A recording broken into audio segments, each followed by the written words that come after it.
आज ही का वो दिन है, पिछले वर्ष 9 मार्च को मुझे जेल भेजा गया था। आज के दिन ही मुझे जेल भेजा गया था। और मेरे घर की स्थिति क्या है वो मैं बता दूं। मेरे पापा को महावीर कैंसर संस्थान से मैंने पटना में ऑपरेशन करवाया था और वो घर पे थे, बेड रेस्ट पे थे।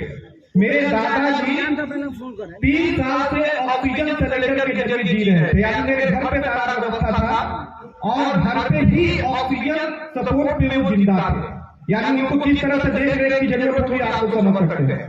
मेरी दादी गिर गई थी, कुल्हा टूट गया था और उनका सारा क्रियाकलाप बेड पे। घर में करने वाली बस एक मेरी माँ थी और एक हम थे जो बाहर का दवा वगैरह ला के देते थे।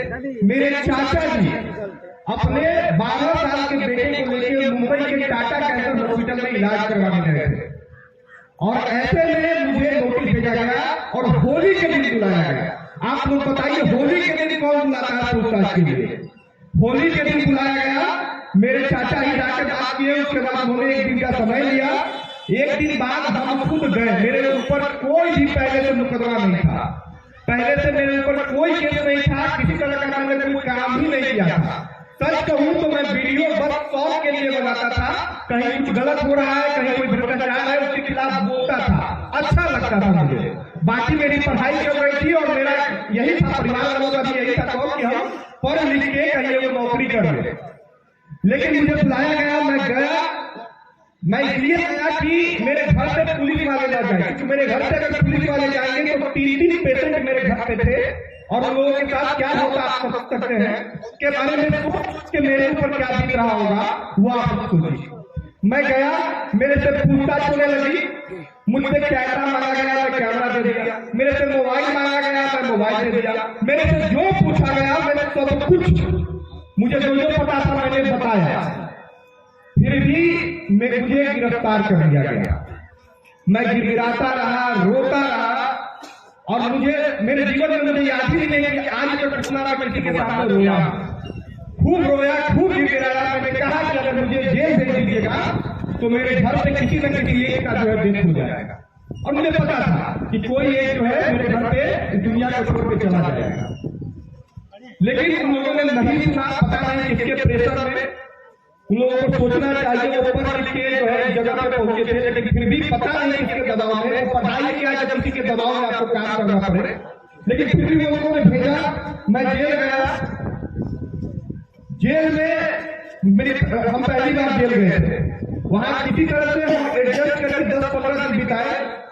लग रहा था कि अब निकल जाएंगे। अचानक एक दिन शाम में जो है खबर आती है, पुलिस वाले आके बताते हैं कि बाहर एक डेड बॉडी आया हुआ है। अब सोचिए मेरे ऊपर क्या बीता होगा। मैं बाहर जाता हूं तो सकता हूं कि मेरी दादी का डेथ हो चुका है और डेड बॉडी जेल में आया हुआ है। अब आपको सोचिए कि मेरे घर में आज तक कोई पुरुष जेल में नहीं गया था मेरे से पहले, और मैं वो भागा बोलता हूं कि मैंने अपनी दादी को, जो महिला है, उनको जेल में आने पे मजबूर कर दिया, वो भी मरने के बाद। मरने के बाद मेरी दादी जेल में आई और बाहर से ताला लगा, और ताला लगने के बाद मेरी दादी कैद हुई, बेरू जेल में बंद हुई। उसके बाद मैंने कंधा दिया और तब मेरी दादी वहां पे जो है उसको ले जाया गया और दाह संस्कार वगैरह हुआ। और ये सब कुछ बीता, मैंने सब कुछ कहा। जेल के आने के बाद कुछ दिनों के बाद मेरे दादाजी का भी स्वर्गवास हो गया।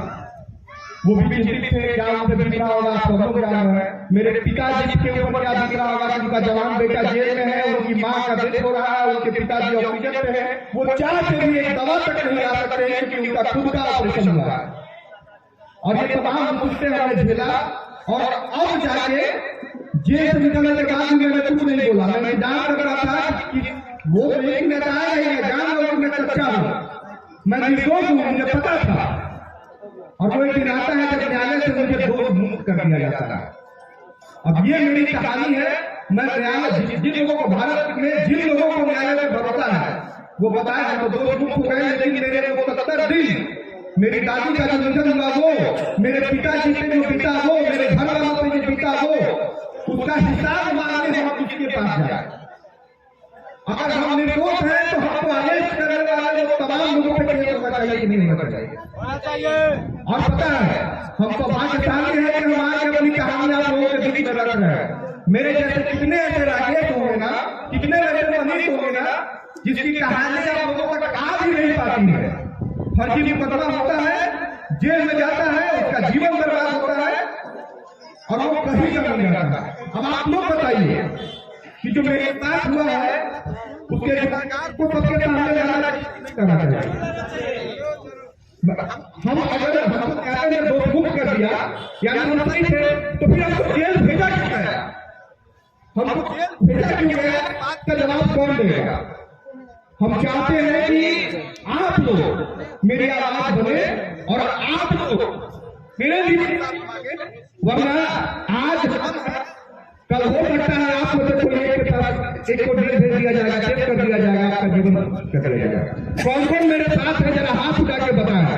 और ये पहली बार हमके बोले हैं और जितने भी लोग कैमरा घुमा दे, बिहार के इतने सारे यूट्यूबर अगर राकेश और मनीष के साथ खड़े हैं तब जवाब तो उन लोगों को देना पड़ेगा, जवाब देना पड़ेगा। और किसी बिहार के युवा के साथ फिर ऐसा न हो, फिर किसी का जीवन बर्बाद न हो।